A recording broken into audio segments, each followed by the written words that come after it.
behaviors, if you don't get the lesson, it's just going to reinforce it. So once you have that, you go out again, don't let it go. Don't let it go. Train it. Train yourself to keep doing this, because otherwise you're going to have the same issue again. Now, the first inner strategy, the difference between hiding and going out is mindset, right? And mindset comes from belief. I mean, it was already an inner strategy to kind of turn around the energy, but it had an external effect, right? The inner strategy that I mean now is mindset, and mindset comes from belief. And a lot of times we believe something, that if we are wrong or if we are burdened, and you will react differently than if you know that you're of benefit, that will also affect your behavior.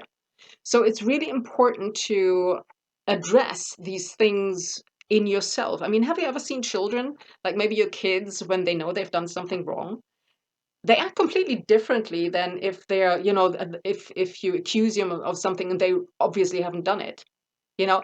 And that is the weird thing. Sometimes we think that people have done something wrong because they have a guilty conscience, but that guilt doesn't come because they've done something wrong. They just think they've done something wrong. So if you think that you are being a burden with your animals, then you will act that way as well. Now, what's really important is to challenge false beliefs there and create new ones. Because people have said things for a long time, like, oh, you can't do anything. The typical things that you hear with animals. Oh, well, you can't do anything. That's just how it is. That's one that I heard always when I was younger, which is just not true. And you hear it so many times in situations where clearly you can do something, and it's not even hard. I had a landlady once who just, I mean, she got so aggressive when I was trying to help this little hedgehog. I mean, it was a tiny hedgehog. I think it was one of her dogs who had brought him out. There was no big hedgehog around. It was in the middle of the grass. It would have died, right? And I said, okay, I'll just pick it up and I'll bring it to the vet. In England, that's not a problem. You bring it to the vet and they take care of them. They're protected there. And she was getting so upset, and she told me all these things, and she didn't allow me to use the phone, so I had to go into the car and drive somewhere else because I didn't have reception. She told me, oh no, the vet isn't going to be open. Of course he was open in Salisbury. Oh, it's going to be costing so much money. No, it didn't cost anything. They didn't want anything from me. And sometimes people get so aggressive about these beliefs because if these beliefs aren't true, then all the things they haven't done will come back to haunt them in their conscience, right? Because they didn't help animals so many times, although though they could have. And you show them suddenly, I think that is what is in their mind. I can't read their minds, but it really doesn't make sense with why some people who are otherwise quite animal friendly would get so aggressive when you're trying to help an animal. And, only because people have said things for a long time. I'm setting down that little hedgehog now. Only people have said things for a long time doesn't mean it's true. They said that the Earth goes around, that the Earth is a disc. I mean, some people still seem to think that, but I mean, most of us know that the Earth is not flat, right? But people thought that for thousands of years. The same thing that the sun goes around the Earth. I think they killed Copernicus because he said something else. I think they stoned him or something. And people believed that for a long time, but it wasn't true. And sometimes cultural beliefs and memes are an expression of lack of development. And there are some interesting ways of how you can challenge this. One of them is, I heard Tony Robbins talk about it because it's apparently a friend of theirs. Byron Katie, the work. Then also Tony Robbins himself, he has certain things that you can do, like NLP, for example. NLP I found very helpful, especially with that neighbor, that I'd had certain gestures I would make initially when I was so afraid of him, that would bring me into a different state of mind. So if you have real issues, something like NLP can really help, because then I had that, I had the right state of mind. I could at least keep him at bay. Some people you can never really reach even with that Gurkha strategy, and that's what the second strategy is about. But at least I could keep him at bay, right? So NLP, neuro-linguistic programming, it's called neuro-linguistic programming. There's probably a course or something in is really helpful. Then what I really found helpful was Claire Graves' theory, and that is also what I found out in a Tony Robbins seminar. Um, he teaches that there are different stages of development, both in people and in cultures. And I'm not going to go into the whole theory because I don't know in how far I can actually teach it here. But what I got out of it was the circle of love, what I call the circle of love. So the circle of love is basically it comes from Claire Graves' theory, but I and also incorporates some of what Tony Robbins says. But it's basically my own theory, and I kind of developed it from there.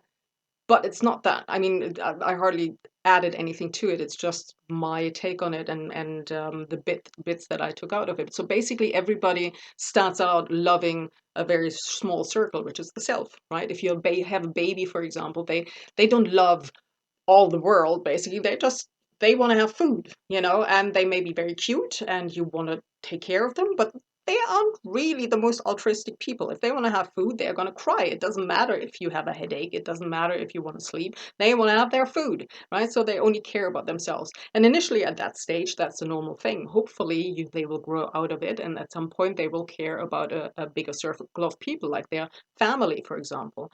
And if they grow even a little bit more, they will care about the whole community, maybe the village. And it depends on how much people develop, how big that circle of love will get. And most people will stop at some point, will only care about that circle, and everything that is outside will kind of fall by the wayside. I mean, it may be tolerated, it may not be tolerated, depending on the person, but it's only the people and whatever is in that circle of love that is protected. So you've got a lot of people still where the circle of love is basically the nation. Then sometimes there's a circle of love in between there, which we are not going to go into. And then there's another circle of love, which is all of humanity. And for us, the circle of love is really all life, you know. So if you have a circle of love of all life, then you realize what science is realizing today, that we are all connected, and which spirituality has said for thousands of years.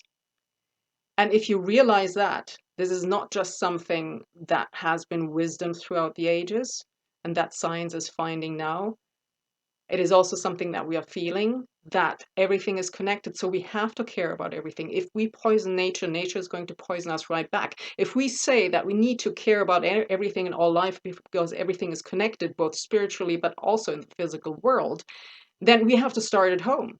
We can't just say, oh, well, yeah, somewhere in the Amazon, we have to care about that. But at home, everything is, this is my garden, and, nobody, even a bee, has to ask for permission to fly in. Otherwise, it's going to get poisoned.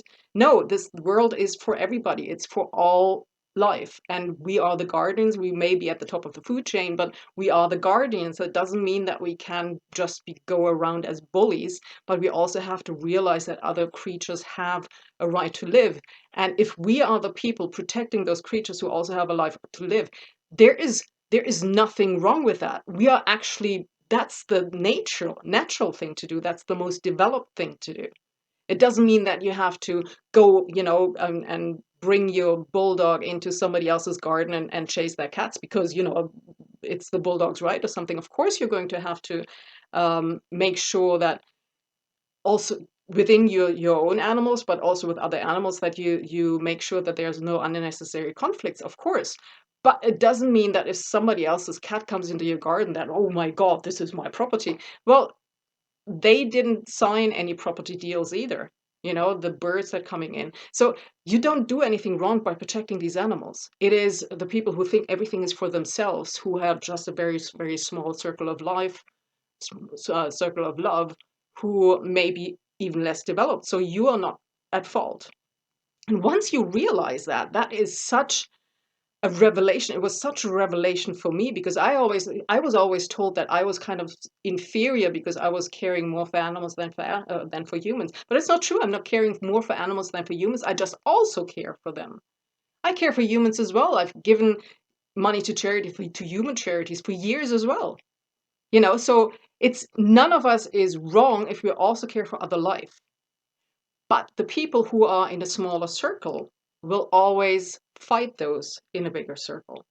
especially those who want to go out into a bigger circle. You see that in villages when you also like somebody from another other village, for example, then suddenly you're, in very tribal communities, suddenly you are the outsider, suddenly you are the betrayer of the little group. You find it in nations that if you, especially in war, if you care for other humans on the other side as well, then suddenly you are the enemy as well, right? You find it in race. If all you care about is race, then everything outside of it suddenly becomes a danger. And you find it in humans, even people who care about all humanity, all of a sudden, if a wild animal from outside comes in, it's a danger. I'm not saying that we don't fight anything. If a virus attacks me and tries to kill me, I will try to kill it, of course. But if a human comes and tries to attack me, I will defend myself as well. So it's you need to see, if you extend the full circle of love to everything, then you have a much better chance, and humanity has a much better chance to survive. So we are not doing anything wrong at all of caring for other life. There is even a very, very interesting quote from Buddha, and that will maybe even turn you around your beliefs on that a lot more. And I'm gonna tell you about that at the end. Now, again, there's surprising precedents for that in history. If you just see the quote of Buddha at the end, but if you take a look at Buddhism, for example, they do take care of all life as well, and the most enlightened human beings have done that.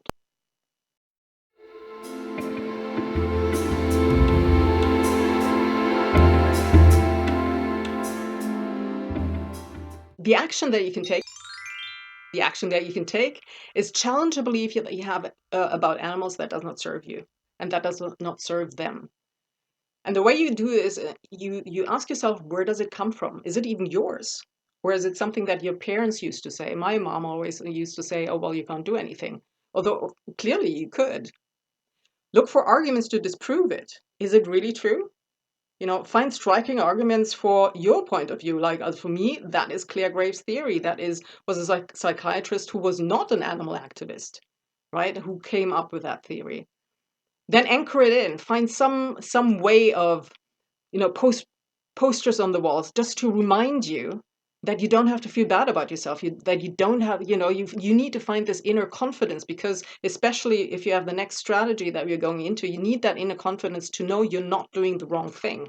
Only because you're doing something else than everybody else around you, maybe. There are a lot of people in the world who believe like we do, but maybe people around, the reason you're in this course is that you're not really supported by the people around you. That does not mean that you're wrong. So you have to make sure that you don't fall back to that level again by connecting to people who do believe that we are all connected, who do believe in nature, but also taking care of your own beliefs. And one of the things you can do is, you can put on the walls, you can put little signs on the walls, like we're one to care for all is doing the right thing, for example. Or I don't need to apologize that I care. Caring is a total asset, because caring is a total asset. Everything you have in this world is because of an emotion.